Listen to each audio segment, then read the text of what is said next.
ইসলামের তৃতীয় লিঙ্গ বলতে কিচ্ছু নাই। হিজড়া হয় পুরুষ, না হয় মহিলা। হুজুর ভুল হলে বলবেন। এই যে আমাদের সাইদ কাদির ভাই আর অনেকে আছেন, আমি তো আর সবাইকে চিনতেছি না, যাদেরকে চিনতেছি। হিজড়ার হুকুম কিতাব, আমাদের কিতাবাদিতে আছে না নাই? হয়তো কিছু হিজড়া পুরুষের হুকমে, না হিজড়া মহিলার হুকমে। যদি আর কোনো কিছু না পারেন, যে কোনোভাবে পুরুষ না মহিলা নির্ধারণ করতেছেন না, শরীয়ত বলে তার বুকের পাঁজরের হাড় গনেন। যদি দেখেন একটা কম, বুঝবেন এটা কি পুরুষ, হ্যাঁ মহিলা। যদি দেখেন একটা কম, তাহলে এটা কি মহিলা। আবার কয় মহিলা, খালি মহিলার দিকে যায়। যদি দেখেন একটা কম, তাহলে এটা পুরুষ, কারণ পুরুষের পাঁজরের আর একটা কম না। কারণ আল্লাহ আমাদের আদি পিতা আদমের পাঁজর থেকে হাওয়াকে সৃষ্টি করেছিলেন, ওইটার স্মৃতিস্বরূপ এখনো আমাদের একটা কম। এর অর্থ এই না যে আমাদের স্ত্রীকে আল্লাহ এখান থেকে বানিয়েছেন না। তো যদি পাঁজরের হার একটা কম হয়, বুঝবেন পুরুষ, আর যদি সমান সমান হয়, বুঝবেন মহিলা। হ্যাঁ, আপনি যদি এমন পরিচয় করার জন্য তৃতীয় লিঙ্গ মিলান, সমস্যা নাই। কিন্তু ইসলামে আসলে মানে হিজরার বিধান আমাদের হাকিমুল উম্মত মুজাদ্দিদে দ্বীন ও মিল্লাত আল্লামা আশরাফ আলী থানভী রহিমাহুল্লাহ, আজকের প্রজন্ম কত কঠিনে, কিন্তু আশরাফ আলী থানভী রহিমাহুল্লাহর লিখনির সাথে অভ্যস্ত না। কি আজীব কারিশমা!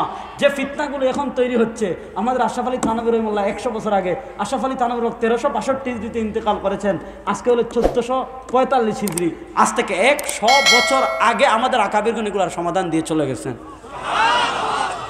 আজকে তুমি 2 পাতা পড়ে আকাবিরদের ব্যাপারে গোলাবাজি করো, ওরে বাবারে বাবা, এক একজন রিম আটকাই রাখতে পারে না। যাক, আমি সেদিকে যাচ্ছি না। আমি যেটা বলতে চাচ্ছি, হিজড়া এটা খুবই কম মানুষ, আর এদের শরীয়তের সুস্পষ্ট বিধান আছে। হিজড়া আর ট্রান্সজেন্ডার এক না।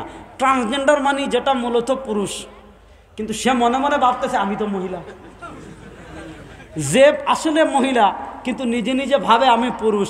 এরপর এখন তো আধুনিক চিকিৎসা বিজ্ঞানের কারণে কিছু অপারেশনের মাধ্যমে কিছু হরমোন পরিবর্তন করে মহিলা সেজে যায়। বলেন আসলে এটা পুরুষ না মহিলা? এটা আসলে পুরুষ, মহিলার ভান ধরে। বুখারীর হাদিস আছে, লাআনাল্লাহুল মুশাব্বিহিনা বির রিজাল, যে সমস্ত মহিলা পুরুষের আকৃতি ধারণ করে, সাদৃশ্য ধারণ করে, এদের উপর আল্লাহ লানত। যে সমস্ত পুরুষরা মহিলার আকৃতি ধারণ করে, এদের উপর আল্লাহ লানত। রাসূল সাল্লাল্লাহু বলেছেন, আখরিজু মিন বুয়ুতিকুন্না, এরা যদি থাকে ঘর থেকে এদেরকে বের করে দাও, বাড়ি থেকে এদেরকে বের করে দাও, এলাকা থেকে এদেরকে বের করে দাও, মহল্লা থেকে এদেরকে বের করে দাও, দেশ থেকে এদেরকে বের করে দাও। এদের কারণে আল্লাহর গজব পতিত হয়। আজকে আপনার খবর নাই, আমাদের দাখিল বিজ্ঞান ও সামাজিক বইয়ে, বিজ্ঞান এই বইয়ে ট্রান্সজেন্ডার ঢুকিয়েছে। মানে কি, শরীফা আগে পুরুষ ছিল, শরীফ আহমেদ, অনেকদিন পর মনে মনে সে মনে করছে মহিলা, বস শরীফ আহমদ শরীফা বেগম হয়ে গেছে।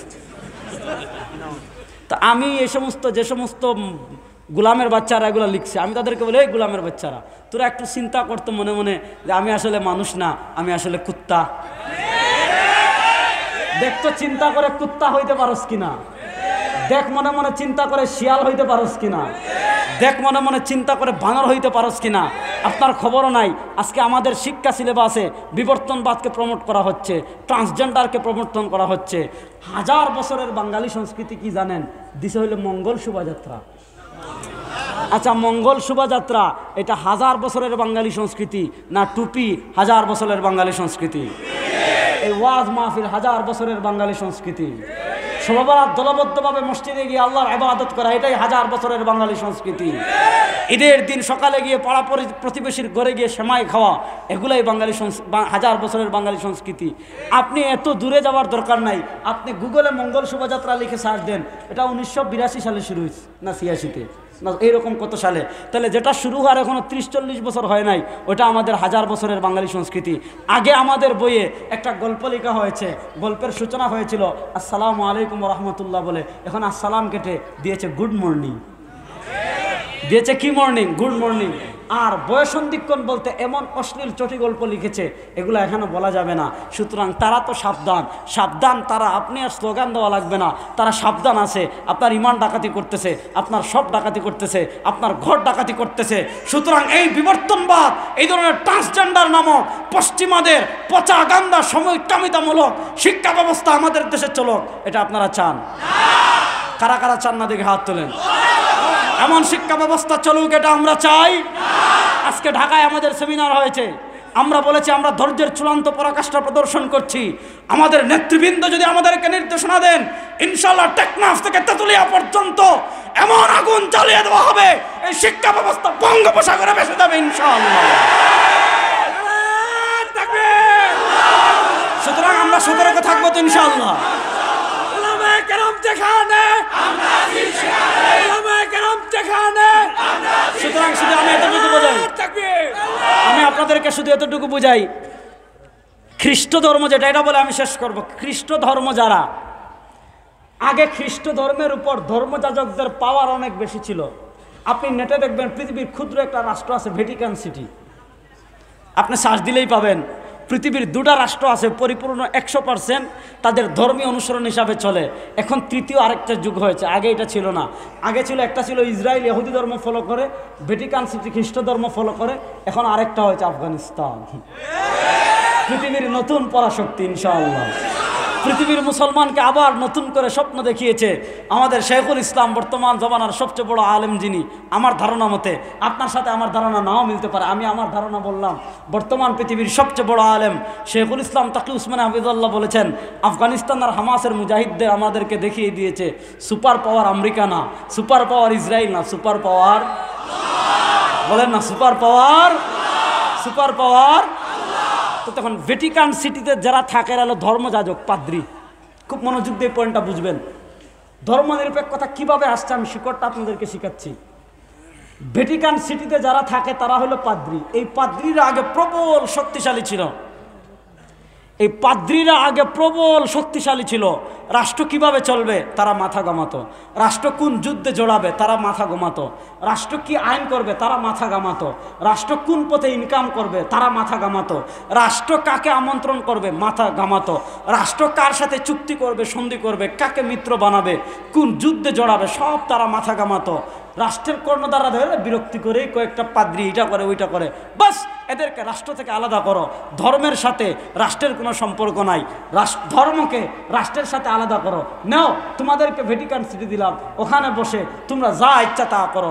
এখানে যে ধর্ম চলবে, এখানে যে রাষ্ট্র চলবে, ওখানে কোনো ধর্ম নাই। ওই ভ্যাটিকান সিটি থেকে ওইভাবে আসছে ধর্ম নিরপেক্ষ, মানে তারা তাদের মতো থাকবে।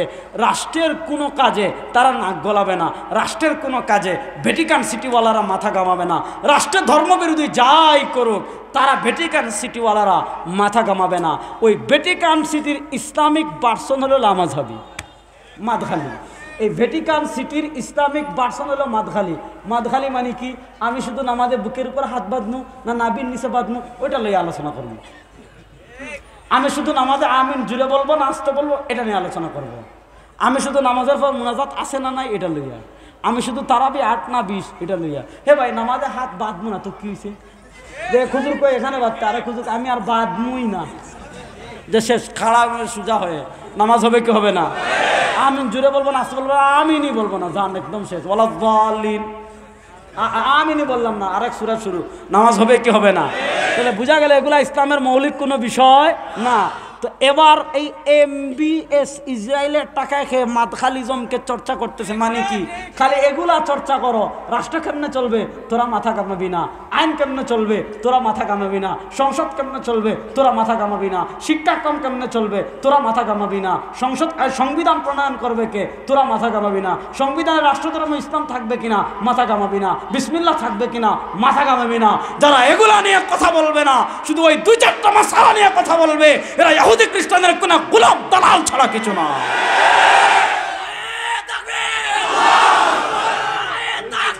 এজন্য দেখেন, ভালো করে বুঝেন, এজন্য দেখবেন এদের ফতোয়া শুধু আলেমদের বিরুদ্ধে, এদের ফতোয়া কি শুধু আলেমদের। এই জন্য এই সকল দালালদের ব্যাপারে সতর্ক থাকবো তো ইনশাআল্লাহ, এই সকল দালালদের থেকে দূরে থাকবো তো ইনশাআল্লাহ। আর আগামীতে যদি আসি কেন মানবো সেটা বললাম। আল্লাহ যে কথাগুলো বললাম আমাদের সবাইকে আমল করার তৌফিক দান করুন, আমিন। ইন আসাবতু ফামিনাল্লাহ ওয়া ইন আখতাতু ফামিন্নি ওয়া মিনাশ শাইতান।